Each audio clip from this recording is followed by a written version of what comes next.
again. I'm Nikki and this is Sew&Snip, and this week I've actually got some sewing done, so it's been quite a productive week.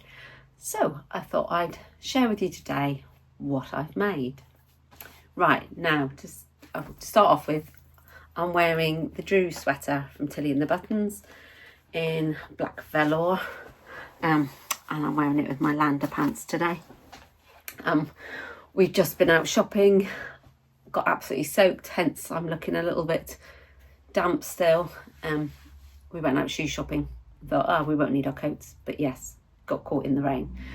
So I'm back home now and I'm going to do a bit more sewing this afternoon. So first of all, I'll share what I've finished and then we'll move on to what I'm working on. Right, so this one is my latest make. This is the Ruffle Shirt from Trend Patterns.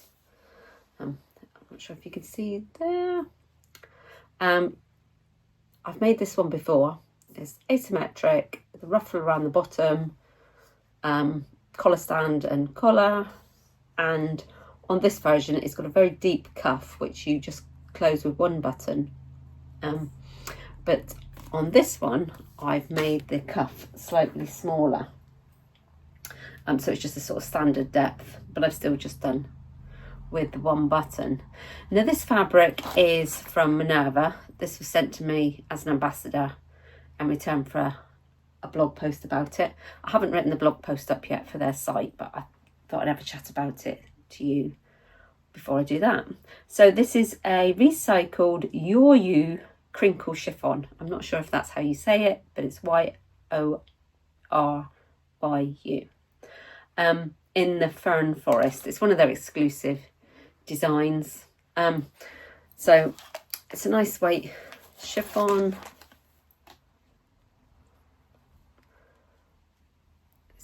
And you can see there, you know, it's quite sheer. It's got a bit of a crinkle to it. Yeah, not the easiest fabric to work with. A lot of spray starch was used because I sprayed it all before I cut it out, and then each bit as I was sewing it, I give it another spray just to make it a little bit easier to work with, so it didn't stretch out of shape all the time when you were moving it about. But once you put the spray starch on, things like doing the collar and that were so much easier. I've not used any interfacing in it. Being a sheer fabric, I like to try and not use an interfacing because obviously it changes the look of the fabric on the areas such as the button bands and the cuffs and collar. But yes, once I put that on, it was a lot easier to work with. I French seamed throughout. So I'm not sure if you can see there where the ruffle's gone on. I even put the sleeves in using French seams, which I've never done before.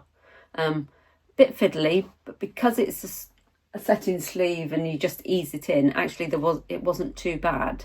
So I definitely do that again. All of it sewn obviously on my sewing machine because it was all French seamed, and using a microtex needle, I didn't find it snagged or anything. I just made sure I had a brand new needle for it. So yeah, really happy with it. Haven't taken any photos of it yet with it on. Hopefully I will do it before I put this vlog out, and I'm going to try and put it on with a few different ways of which I'm going to style it, because I think I've got a pair of black trousers, sort of leather look trousers, that I think it'll look nice with. I've got a black slip dress, so I thought I'd style it in a couple of ways and get some photos to put on the end.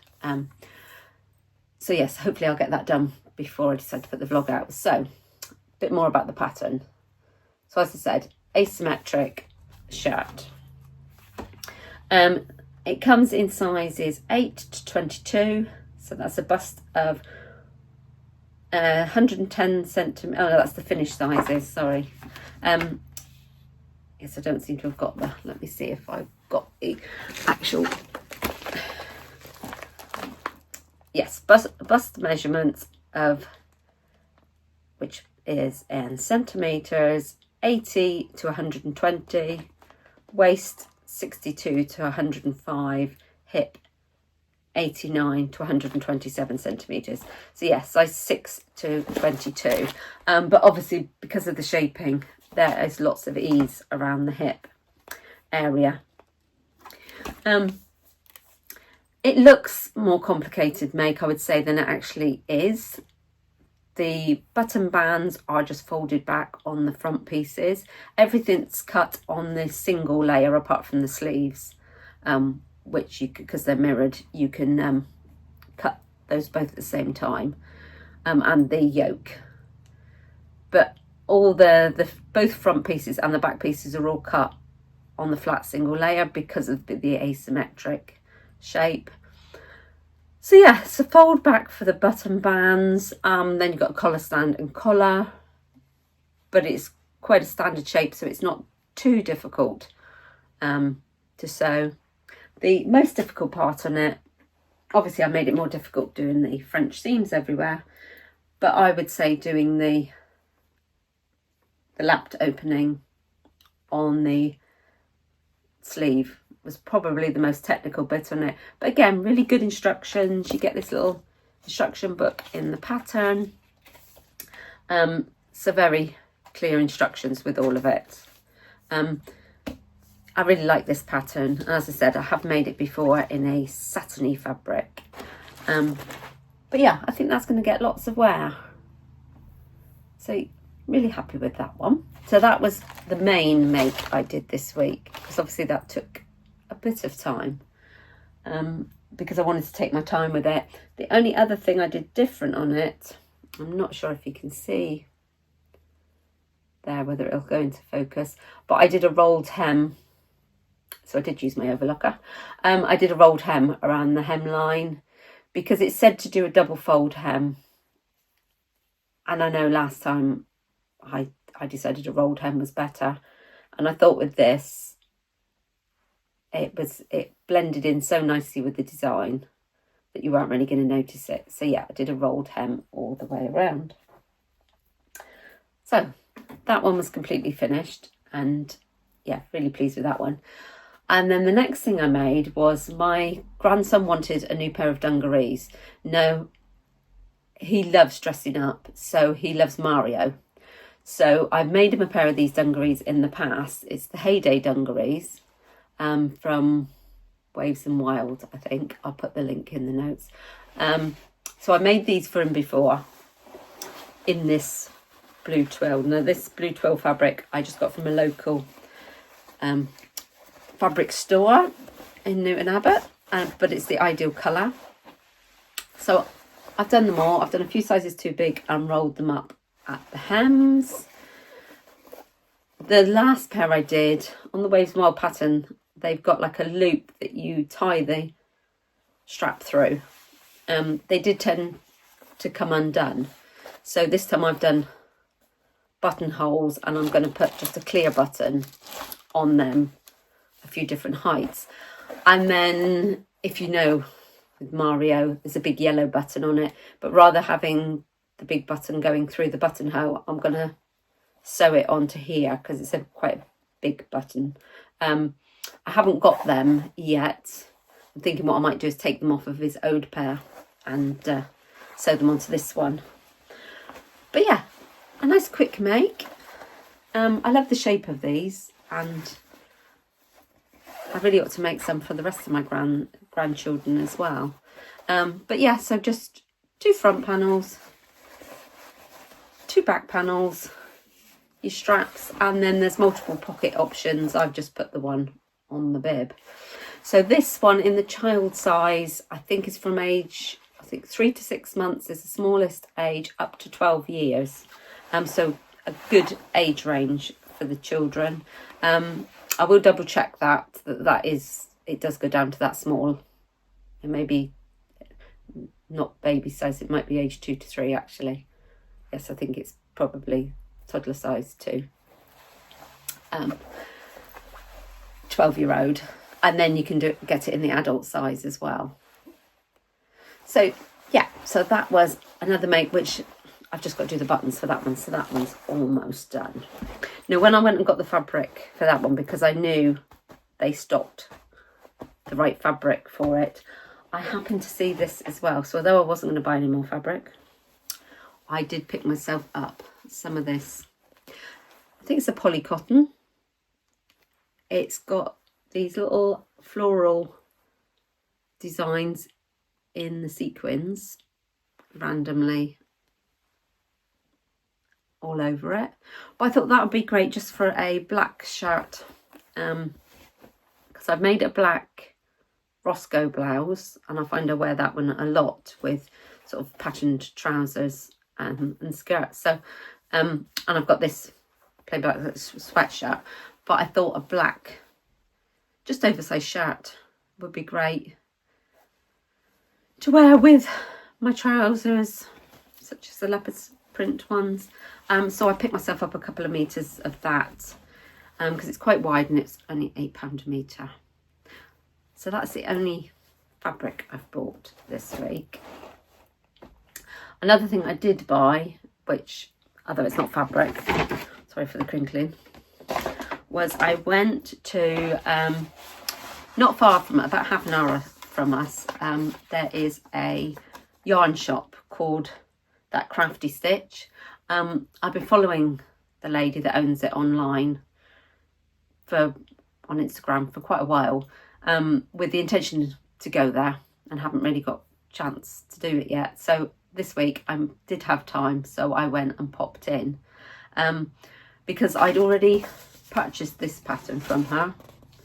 This is a crochet pattern. It's a capri crochet shirt. I'm not sure if you can see because I've had to put it in black and white, but it's like a little collared cardigan with 3/4 length sleeves. Very summery, pictured there wearing over a bikini, but I thought it'd be quite nice over a vest top, sort of as it gets cooler. Or over her sundress. I have still got a holiday coming up, so I thought over a summery dress it would just add that extra layer. And there seems to be a theme with my plans to sew or make, because I've gone for the black in this one. It's a cotton yarn, 100% cotton. I thought that would be nice to layer up, and I thought going for a classic black, because I haven't got any knitwear in a plain black, so I thought that would be quite nice because I could wear it over a bright coloured dress just for that extra layer. So yeah, I went and got that with the plan that I won't get it done before I go on holiday, but I thought I could actually take that away with me, because obviously crochet is quite a portable project that I can do. So yes, so I'll update you on how I get on with that. But yeah, I was really impressed with the selection of yarns and patterns in the shop. It's a lovely little shop. I did take a couple of photos, so I'll pop them in. As I said, it's quite small. She's got a selection of all her own patterns, and she's got samples made up in nearly all of those so that you can try them on to get an idea of the sizing or to see how it's actually constructed. She's very helpful if you need, so if you're just learning to crochet or knit, she is a source of information, and she's got YouTube vlogs and things all about different techniques. She's an independent shop. She's only little. She does her own range of yarns. As you can see, the label on the yarn is from her store. And yeah, it's just a really lovely shop. So if you're ever down in Torbay, down in South Devon, it's just off the main shopping centre. And yeah, well worth a visit, because you can get things that are just slightly different. But she does have a online store, so you can go on there and you can order her patterns to download from there as well. So that was that. So yeah, so that's all the shopping I've done. And the last thing that I've been doing this week is Studio 77. I've been doing their autumn sew along. If you've followed me for a while, you'll know that I usually join in with these. She does a spring and an autumn one, and you sign up on her Facebook group, and then each day she does a live, usually from Monday to Thursday. She does a live for about an hour and shows you a step each time. So she'll cover the interfacing and the cutting out, and then each stage of the stitching. And then at the end, you can all post your pictures on the Facebook group. And there's some she does different prizes for different things. She tells you about the bag making box and the Studio 77 Club, which you can go on to learn all about bag making. And then they have a sort of party at the end where you'll sort of join or follow her live to see how things have gone, and she does the prize giving and things. So I've joined in that this week because I've been busy with work and other things. I didn't get to join the lives each day. So yesterday I managed to do days 1 to 3 of the bag, and today I'm hopefully going to do the final one to complete it. So I thought I'd show you it so far. Now you might notice I'm matching the trousers I'm wearing today. I made this all out of things that I had. I didn't want to go and buy anything new, so I had some fabric left of this denim from obviously these trousers. This denim in the middle, sort of like a snake skin, slight goldy tinge to it. That was the remnants from a skirt I made earlier in the year. The webbing I had in my stash, and the same with the zip. The zip is an antique gold one from Purple Stitches that I probably bought last year at one of the Stitch Festival, one of the Knit and Stitch show. And then my lining is a quilting cotton that I bought probably at the beginning of last year when one of the local shops was closing down. So yeah, so you've got a nice inside pocket. As I said, I haven't finished yet, so I haven't done all that bit. It's got a pocket on the front. Oh, that's the back, that's the front. I put a little handmade label on the front there, nice little gold one, some rivets. Then it's got the little strap connectors there, and then this different way of boxing out the corners, which I haven't finished yet, so that'll be finished later. But yeah, so I'm really pleased with that, and it's great to think I made it with everything I had here. I didn't need to go and buy anything new for it. So yeah, so productive week. I seem to have done more in this week than I have done in ages. So for next week, I obviously finished the dungarees. I shall sew the buttons on those in a minute, and I shall finish the bag. I have cut out for one of my other granddaughters a pair of these trousers. Now this is the McCalls 8295.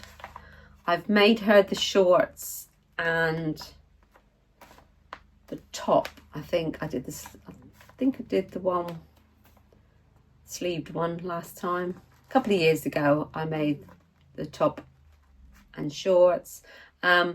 She's tall and slim, so often if she finds trousers that fit around the waist, they're too short, and obviously if they've got the length, they're too big around the waist.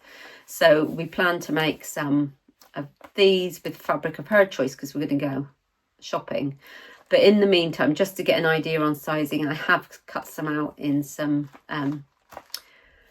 just plain navy crepe that I've had in my cupboard for ages, just so I can see that the widths and everything are right.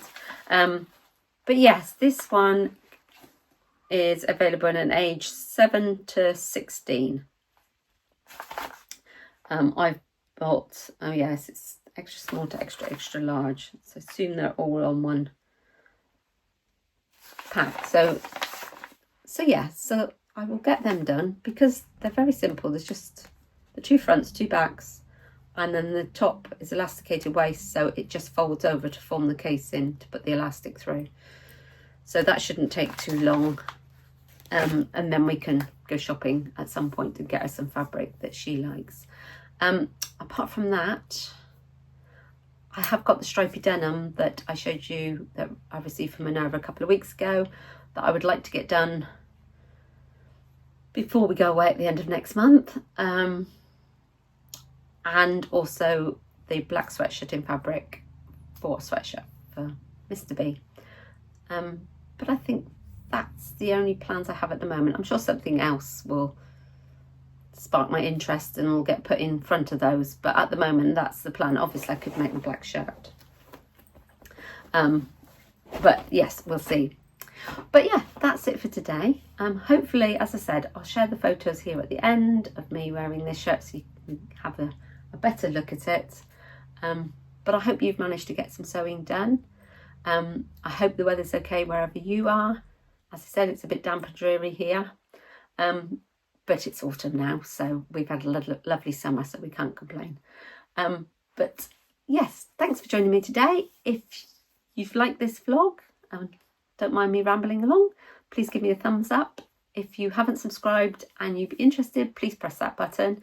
My numbers are just creeping up very slowly. It would be nice to get some more. And hopefully I'll join you again next week. Bye for now.